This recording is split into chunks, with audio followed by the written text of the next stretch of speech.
Welcome to this game development stream using GDevelop 5. Today we are going to refine the touch controls of our game and also maybe add some icons and splash screens. So let's get started.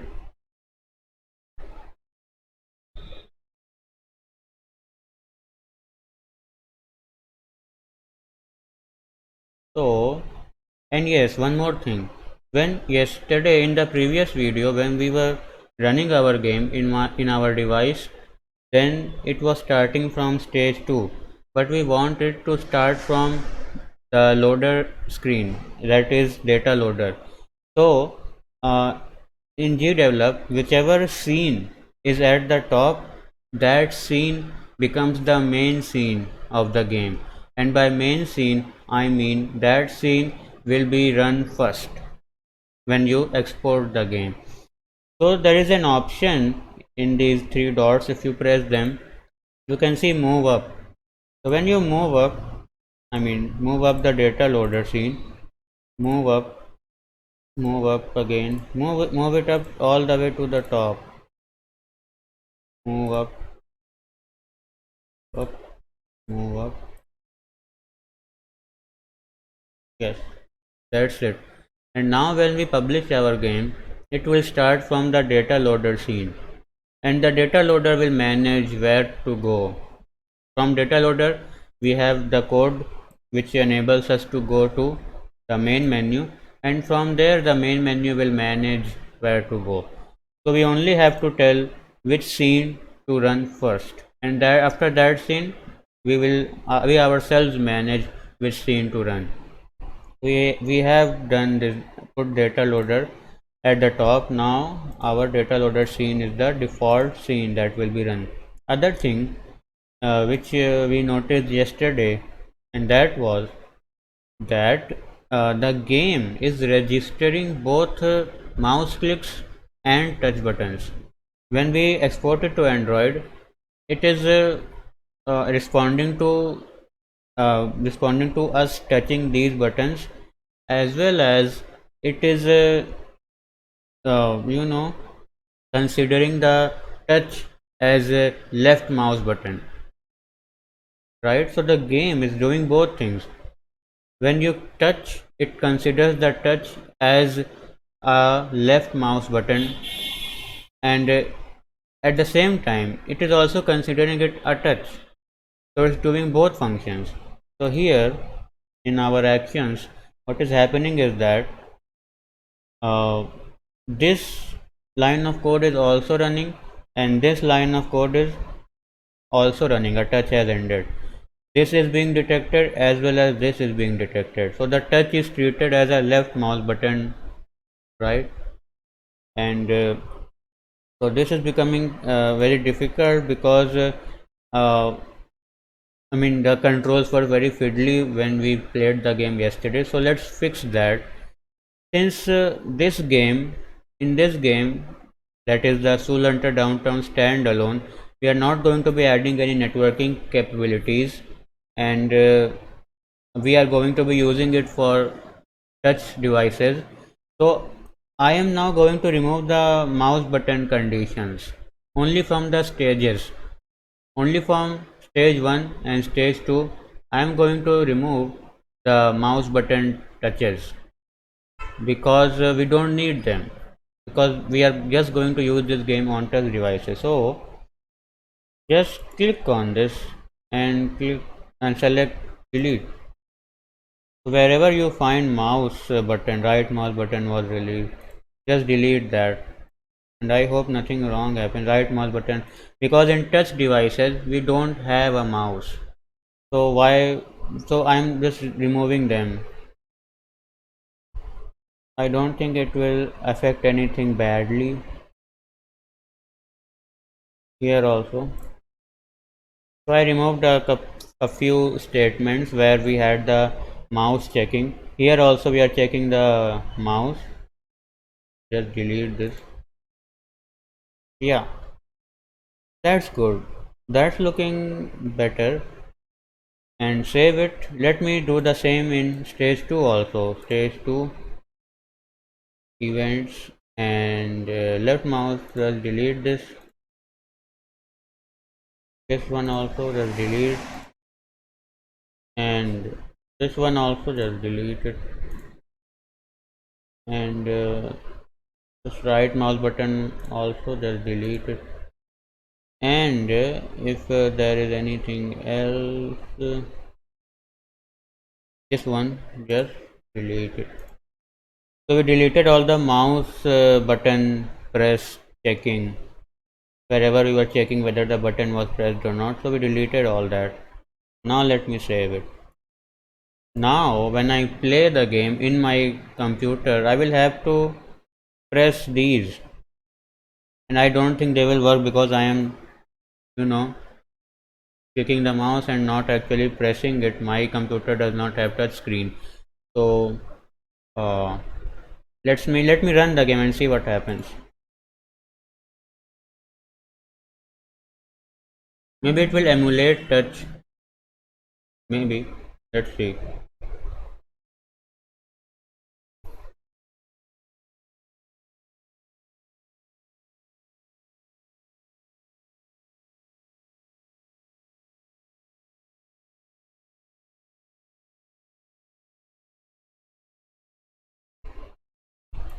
Nothing is happening.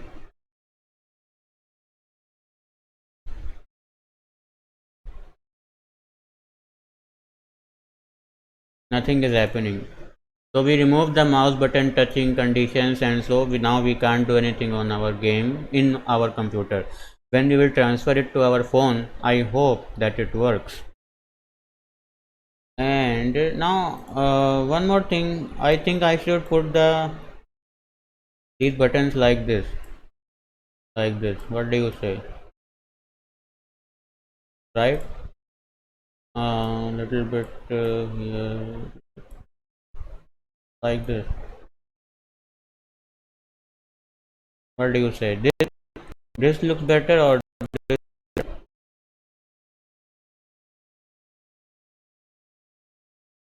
I think let it be straight only.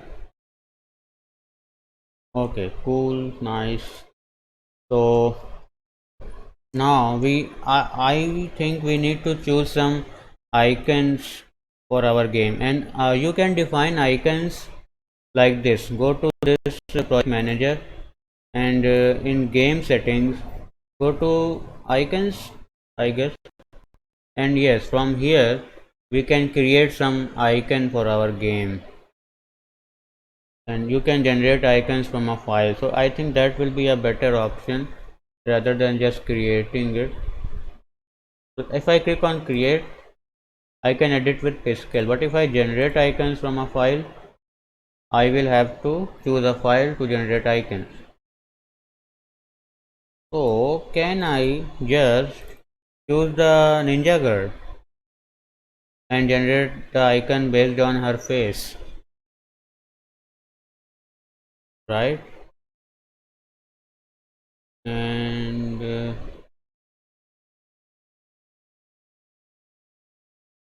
yeah, looks okay. I mean,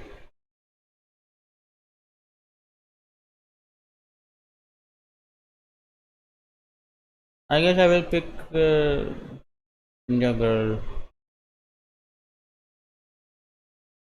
This one. Let me see what it does. What happens? So I pick the ninja girl. Oh, there it is. But this icon is too. I mean, uh,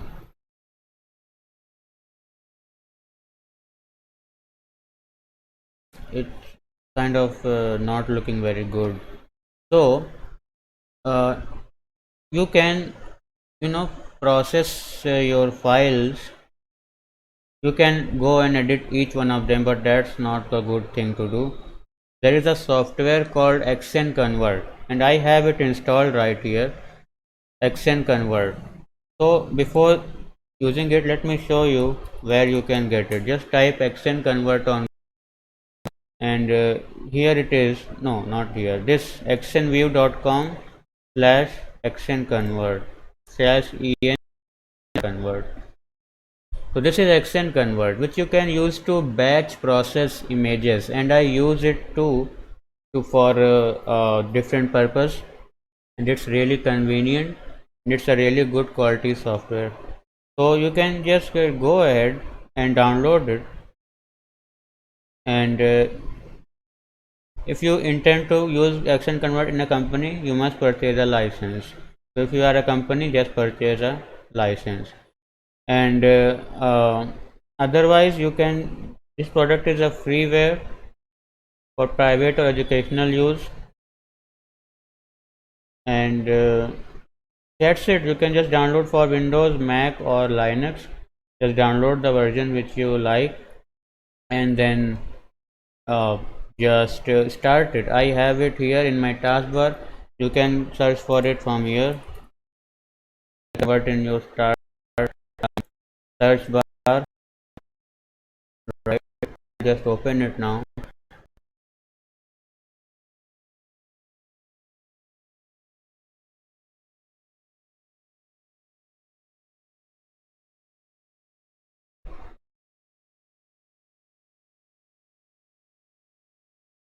So it has opened.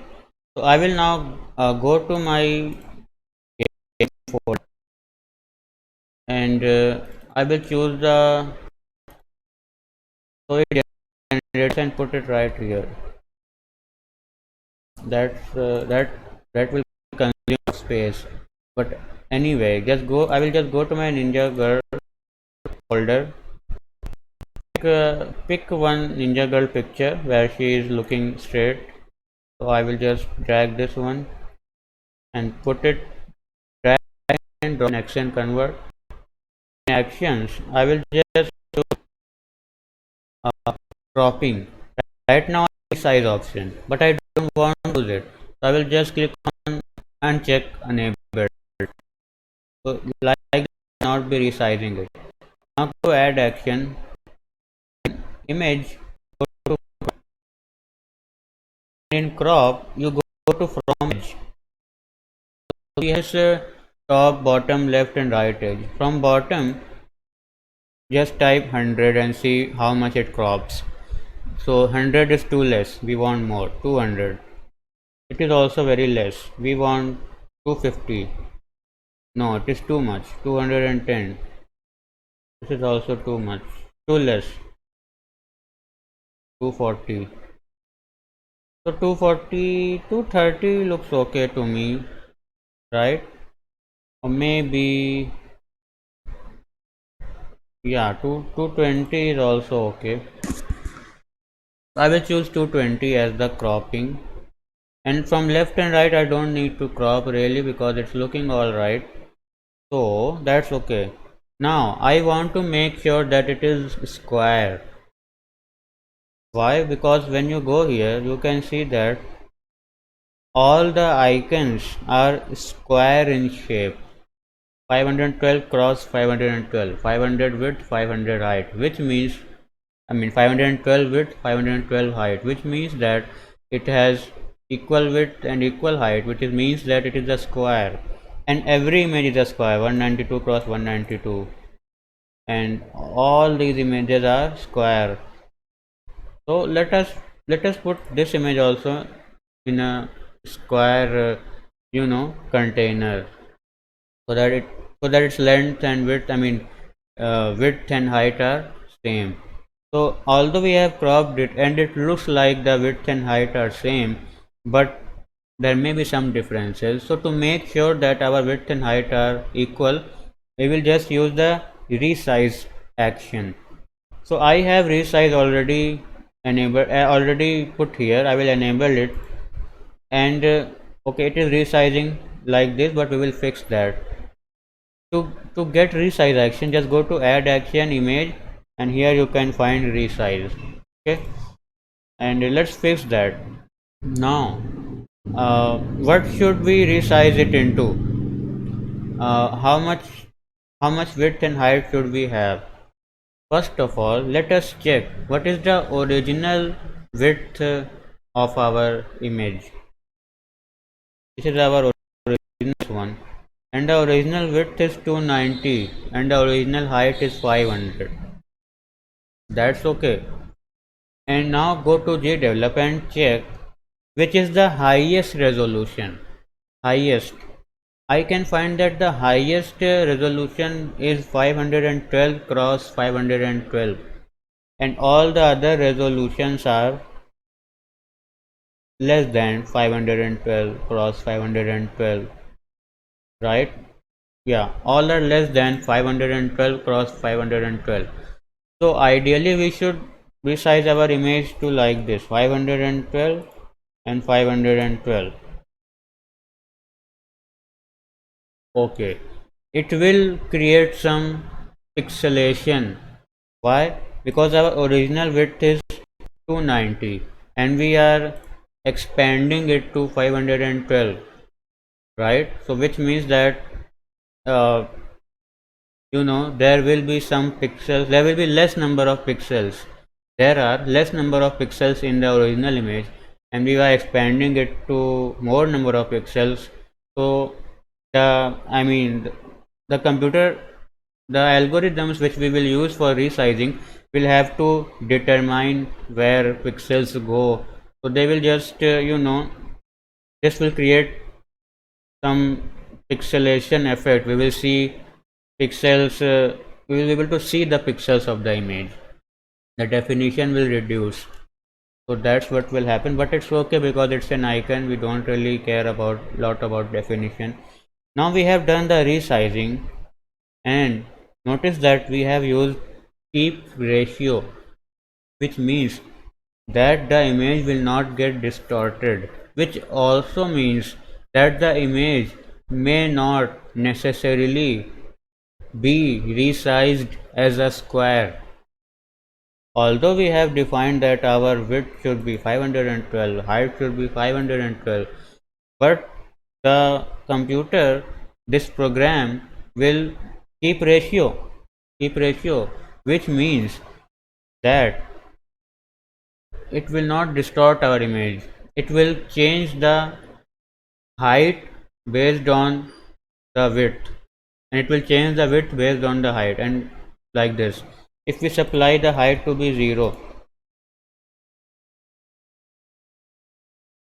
if we supply the, no, not 0, let me be keep height as this, and if we supply it to be 0, if I supply it to be 512, it is doing like this. If I supply it to be this, then also it is doing like this, and there is no change really, right, between this and 0. Yeah, so that's what it's doing. I mean that you have told the computer, okay, I want height to be 512. Cool. What is the width?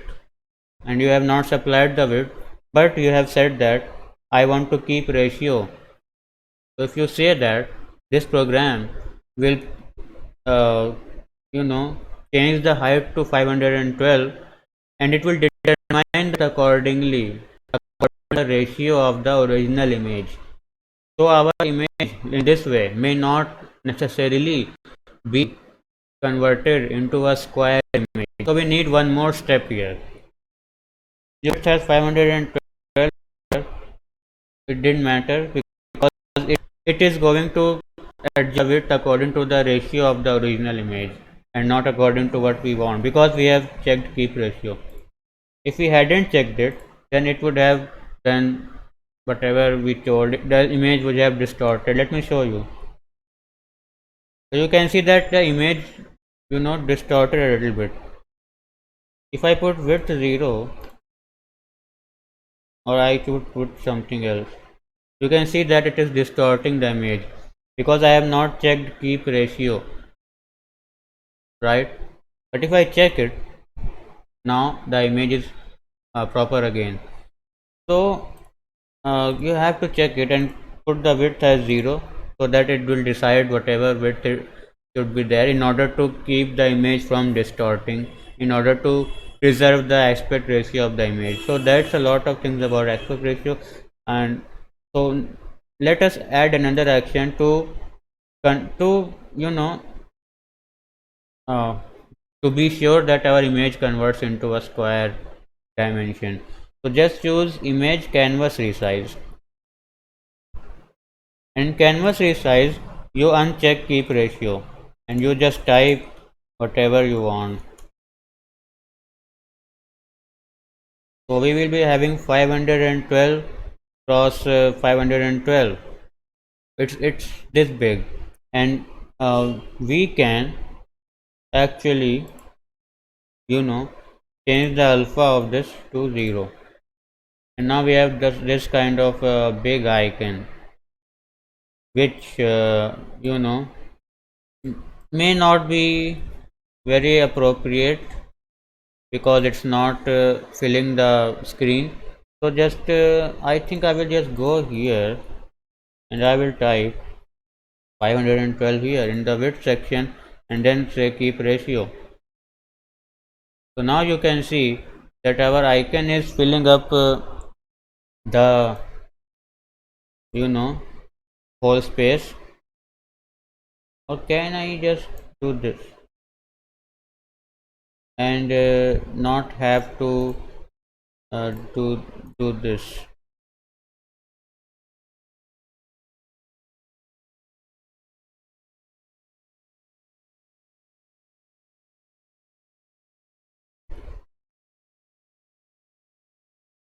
Kind of let me just canvas resize at the very end.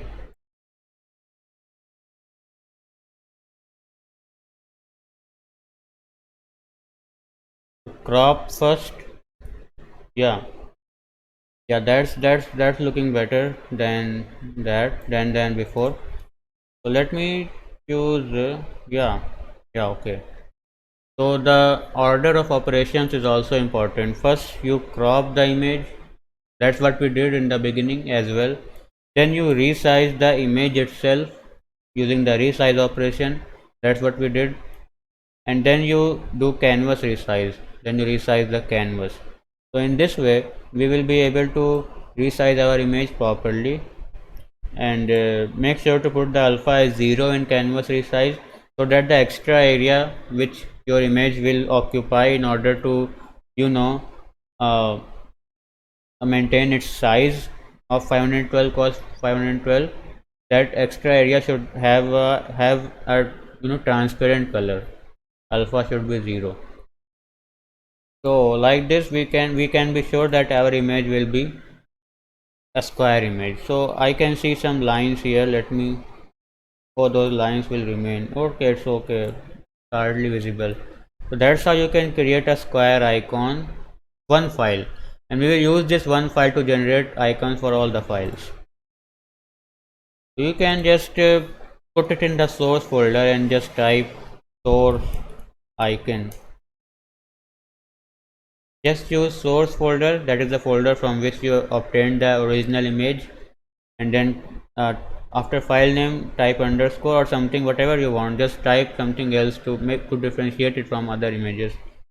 And then just png, it should be png format, not jpg. If you choose jpg you will lose your transparency. Just click on convert and uh, source icon, which is the 512 plus 512 image, that's what we wanted. Now we will go back to gdevelop and we will generate icons from a file again. This time we will choose our icon, this one, open.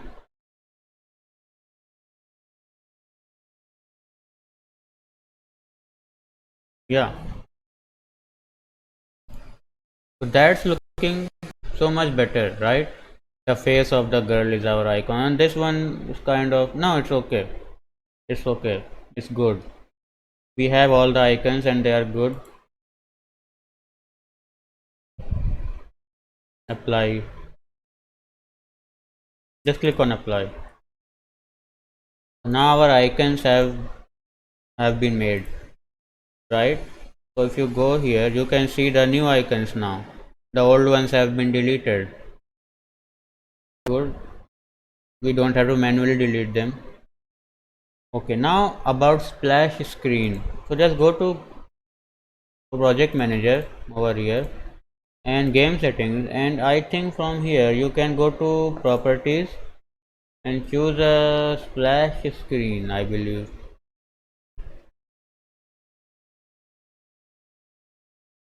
Game resolution.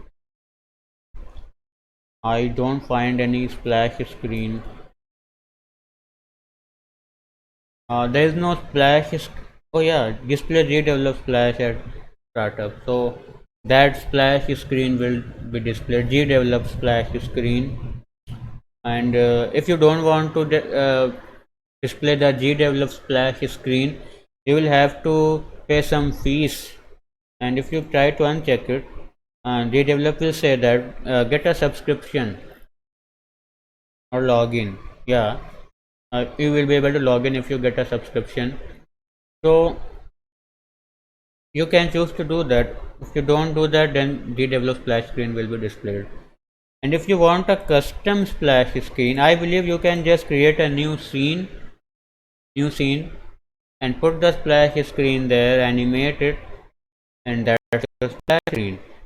So let us create a splash screen just to practice. So I will now create a new scene and I will rename it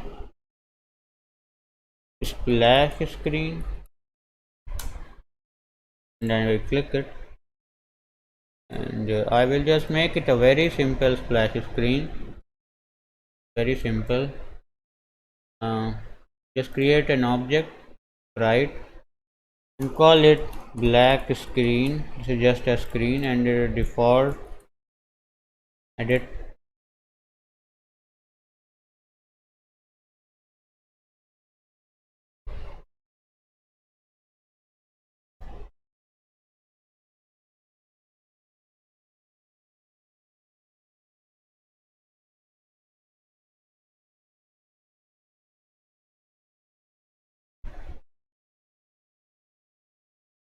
Right now some text.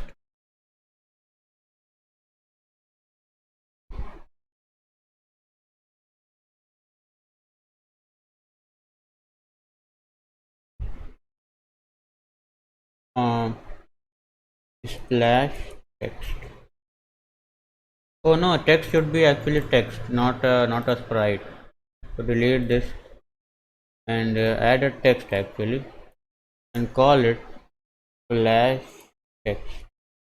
And size should be a little bit more, 100 maybe, and color should be white, and it should be bold. You can choose your own font if you want.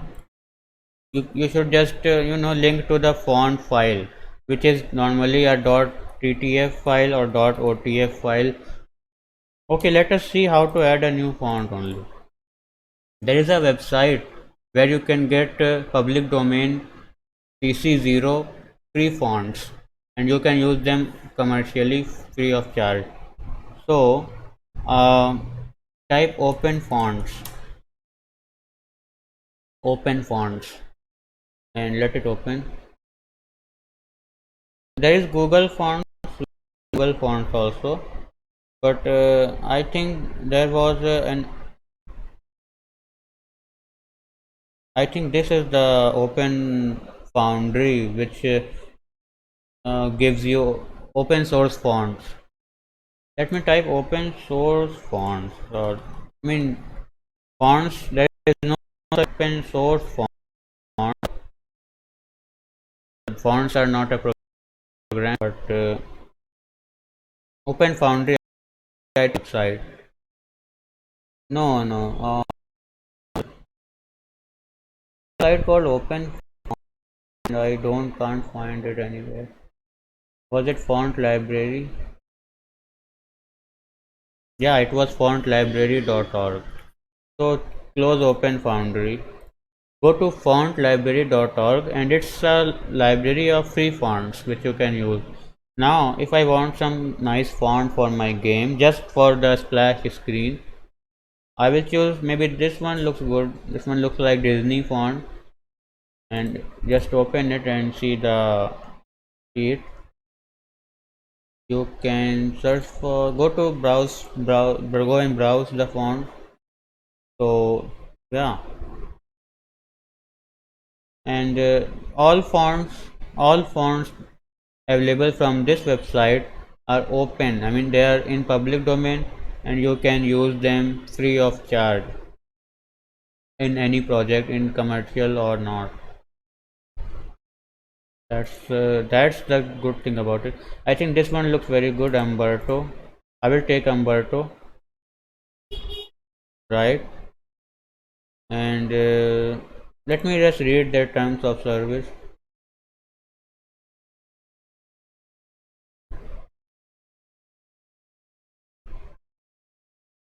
Oh yeah, you. I think you have to give uh, credit to the creator of the font. But I think I also found a website which allowed me to use any font free of charge and free of you know attribution. If I type CC fonts,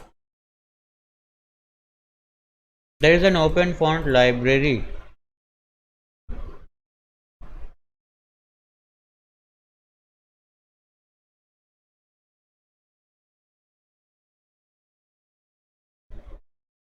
Openfontlibrary.org.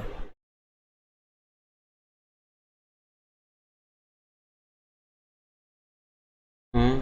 Oh yeah, it is actually the font library itself. I think the last time I checked it said that it's like CC0 and you can just use it without anything so whatever. Okay then let me see the license for this one.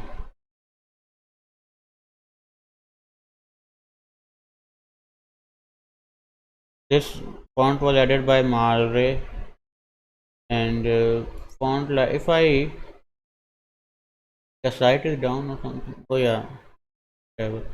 So just I think I will just search for browse the complete catalog and we can't really filter free fonts licenses that there it is and CC0 you have CC0 so just click on CC0 and these are CC0 fonts for which you don't have to give any credit to anyone or pay any money and you can use them free of charge in any project of yours. So I will choose CC0 font because most of the time I really don't remember the name of the author of the asset. So I always try to download an asset which is CC0, right? Which means that I can use it free of charge. You can also go for public domain, which is not a license, they say, and so just choose CC0. That's your safest bet. You can go for public domain also. Choose Marius. It looks good. Download Marius. It's CC0, so that's very good. And you don't have to give credit or anything.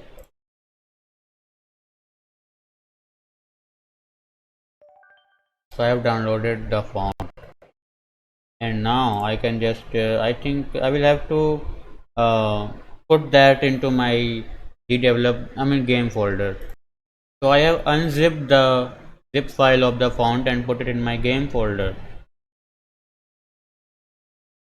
So I have these three formats. I only need TTF. So I will just go to GDevelop and click here, choose a new font file and go to my assets, Marius1, this and this. So I have chosen a new font file. So now I will type Soul Hunter Downtown. The font is not visible here, but maybe it will be visible uh, on the game. Yep, there it is. We have the font. And let me add a new line here. And after new line some space. Yep, there it is. Now it's looking good. Okay, cool. So now it should appear and disappear. How do we manage that?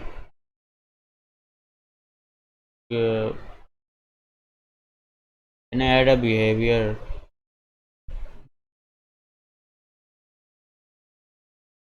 Tween. Let us explore what is tween.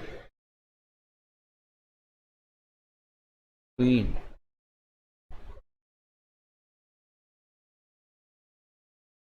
What will happen for tween? Uh, let's see, let's add an event and see if there is anything about tween animation. Yeah,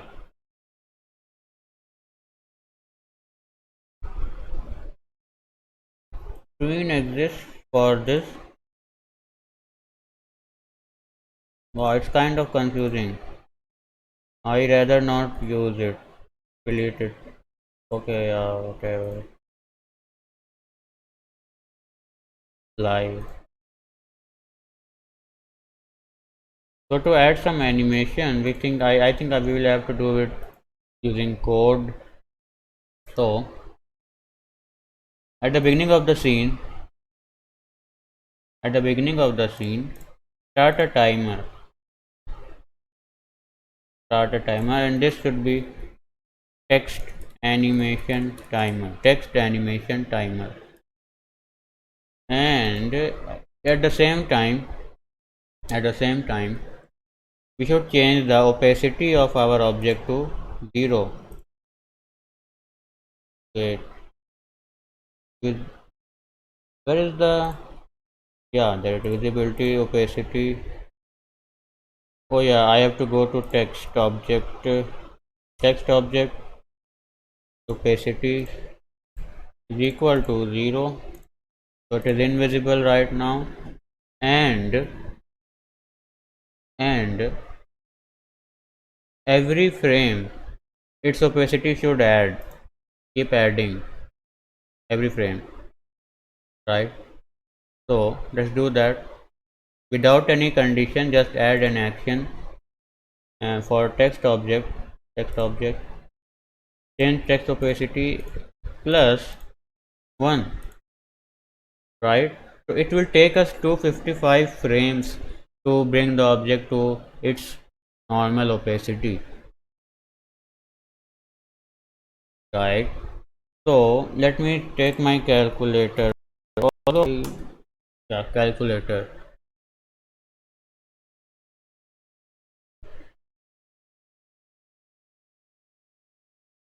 So we have to go from 0 to 255, which means that we have 256 iterations. We have to add 1 256 times, right? Once we will add it, it will become 1. If we add it 250, if we add 1 255 times, then it will become 255, right? I think we'll have to do it 255. So we will need 255 frames for that to happen. Even though there are 256 units of opacity, but the number of frames that we will require will be 255 itself, because we are not going to be adding anything on the 255th frame, right? There are only 255 frames that will be required to bring the object to maximum opacity. Divided by 30, because we are running at 30 frames per second. So we will need, I think, at least like 8.5 seconds to finish this animation. And that's a lot of time. Nobody will wait for the splash text to finish finish being displayed for 8.5 seconds. Let us change this addition value to 10. Not will increase, not 10. Let us uh, yeah, 10 is good. 10. Now let's see how long it takes for our splash text to become fully visible. Let's start.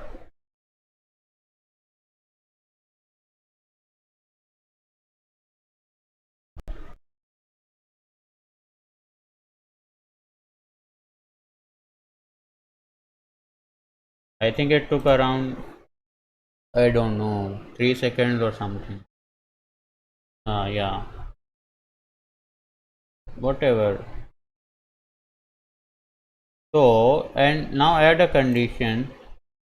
If the timer which we started at the beginning of the scene, timer text animation time, If it is greater than, I don't know, 3 seconds, 3 seconds. Oh god, timer's name is here. Why is it in reverse? 3 seconds. Text animation timer is greater than or equal to 3 seconds. Greater than 3 seconds. Then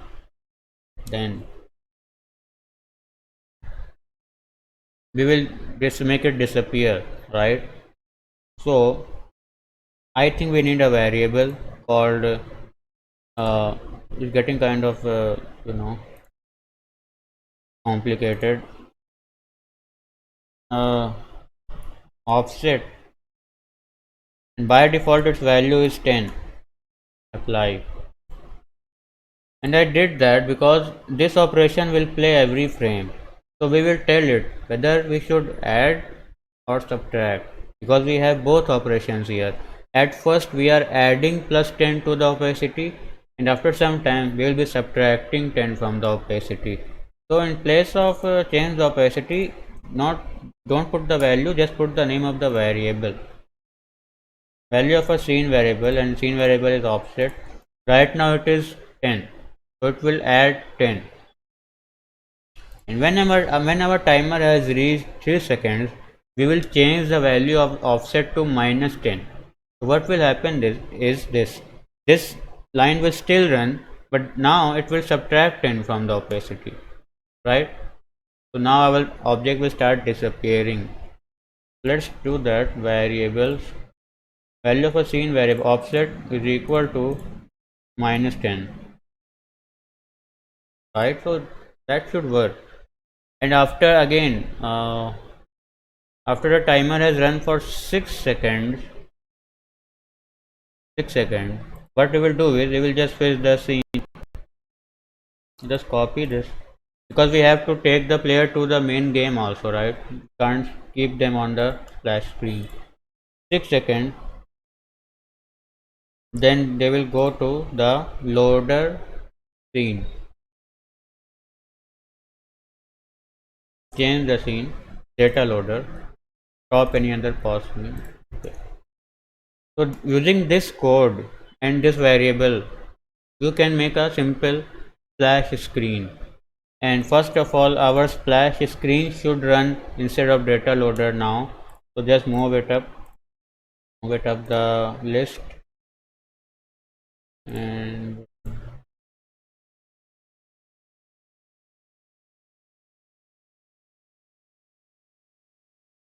splash screen. Okay. So now let me just test it and see how it feels like.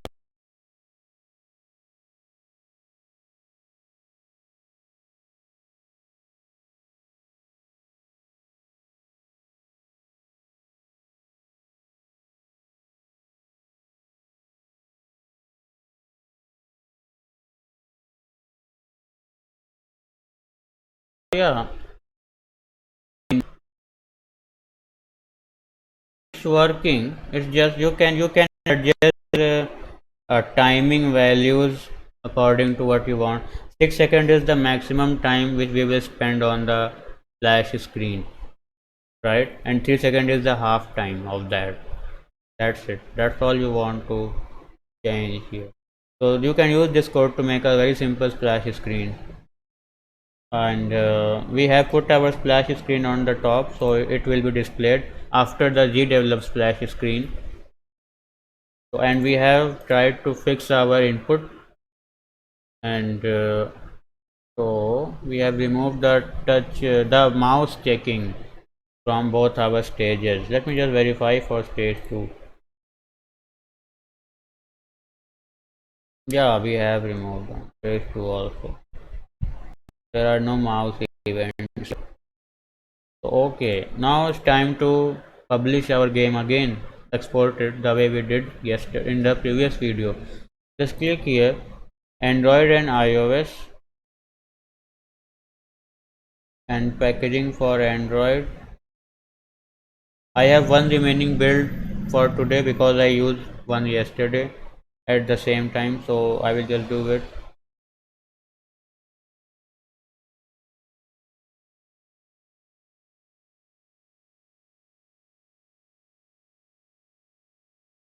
click on packaging for Android and it will start to export the game.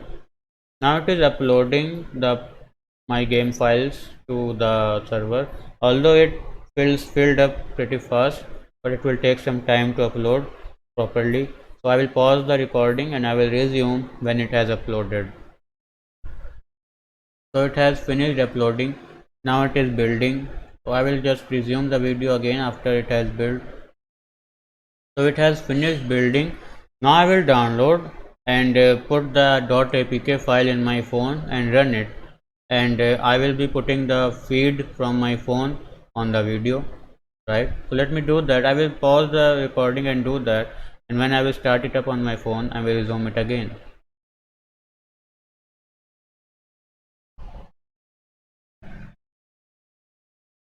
So now I am going to play the game. Now you can see that I have the icon of the game right here, right on my phone. I will now touch it.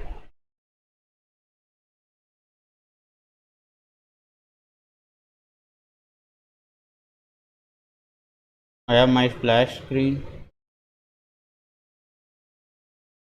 then I have my loading screen, and then I have my game, right? So I will put the feed, but I will just show you like this. You can see, right? So these things are working. Let us go into the game and see if it's working or not.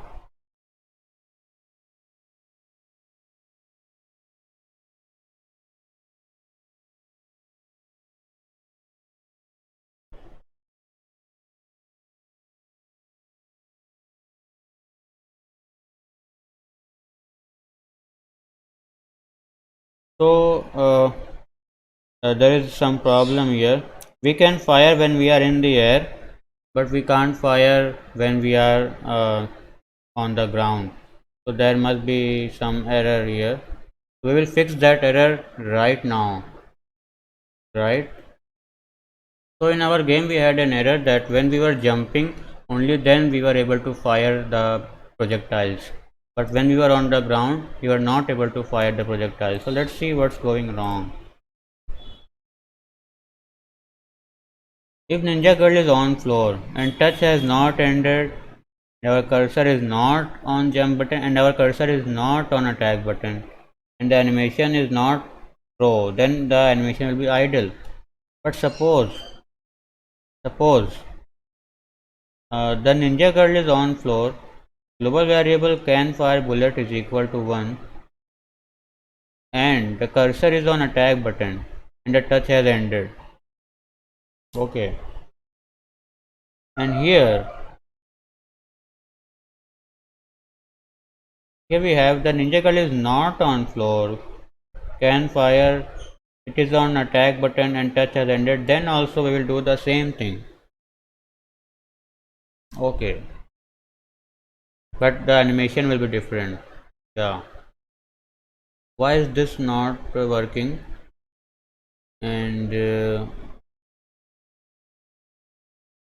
yeah, I think it should work.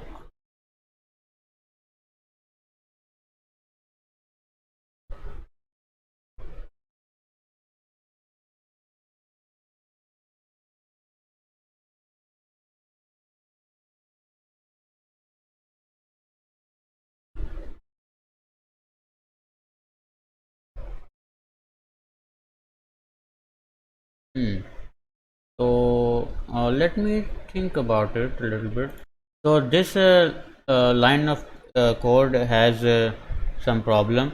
What I will do is I will copy it and paste it just for testing, and so that we don't have any confusion. I will just put a comment here over here. I will put delete the below event after testing, so that I don't forget to delete it. And in below event, instead of touch, I will add mouse, uh, mouse button released, so that I can test it on my computer also, whether this is working or not. So let's test it.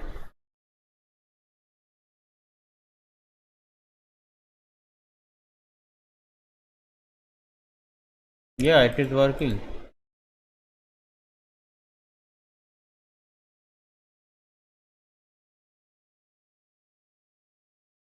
So it is working, but for touch it is not working. Hmm.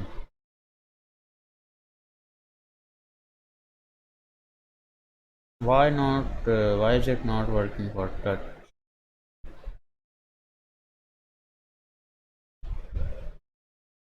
Let me see my phone again. It should work, but for some reason it's not.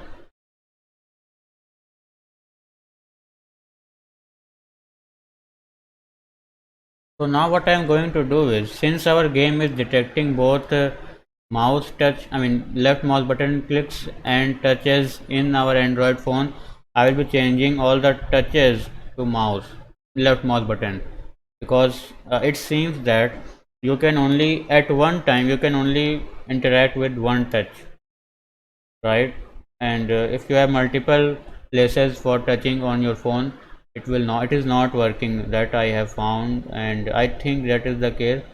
So I will have to change the touch to mouse release and left mouse button everywhere, everywhere. uh,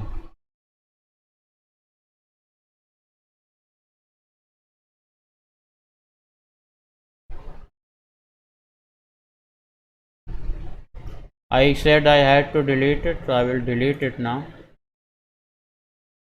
First I will delete the comment,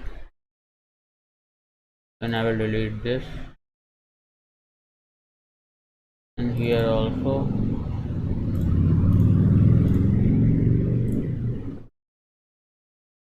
And at the end also, in the pause button thing,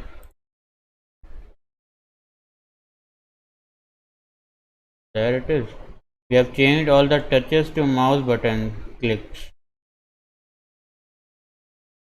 left mouse button clicks, because touches are multiple touches are not working at this point. Do the same for stage 2 also.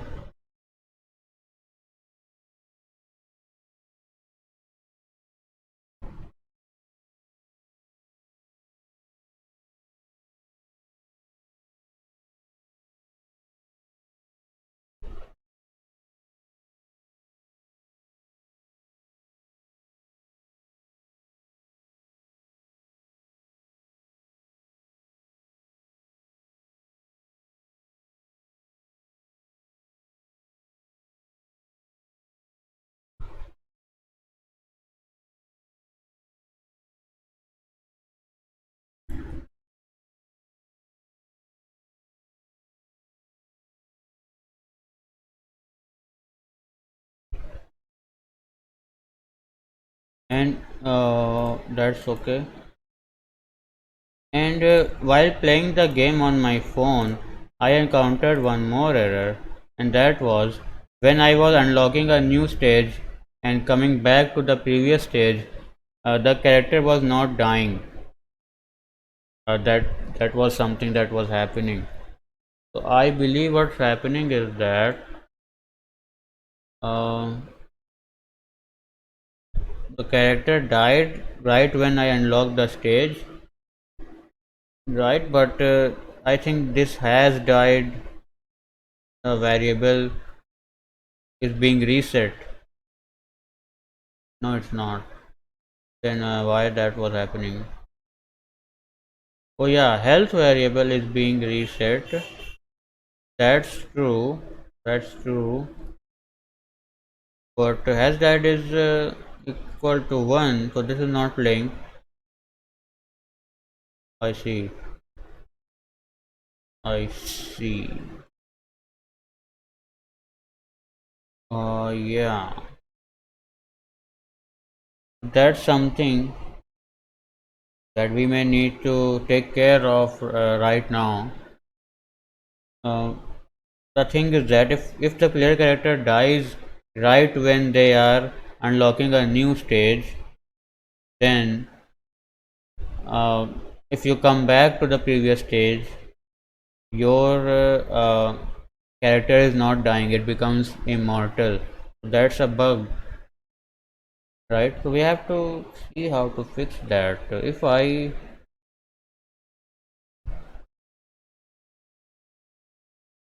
hmm hmm so what I will do is,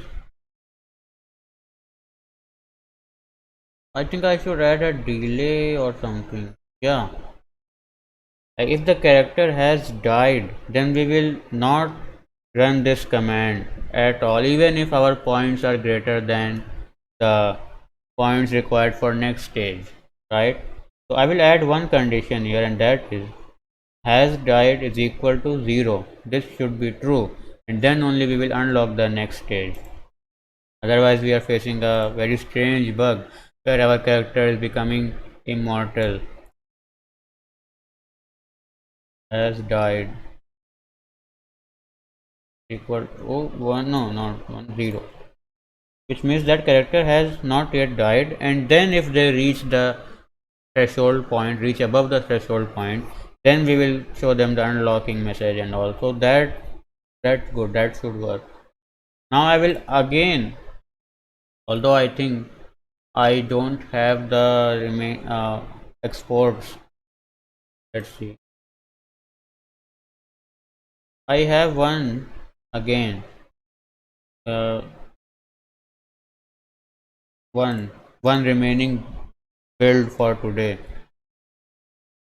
I think there is some bug with their system also, but little bit, not much.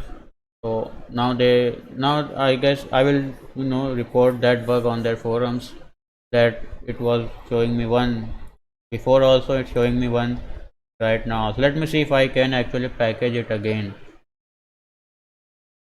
I hope I have fixed all the bugs first, all the bugs which I could detect on the playthrough. So we have changed the touch to left mouse button because touch was not multi-touch was not working. We had three places to touch on the screen: one pause button, one attack button, one jump.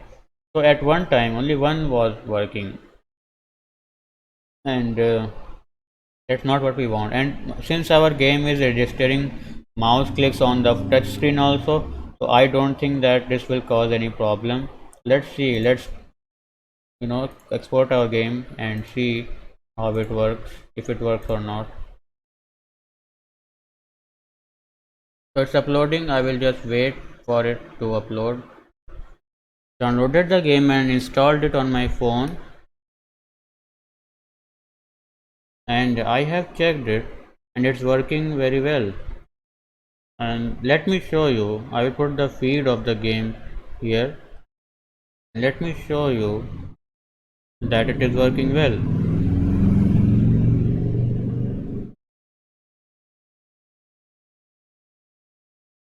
And all the things are working, there are no bugs so far,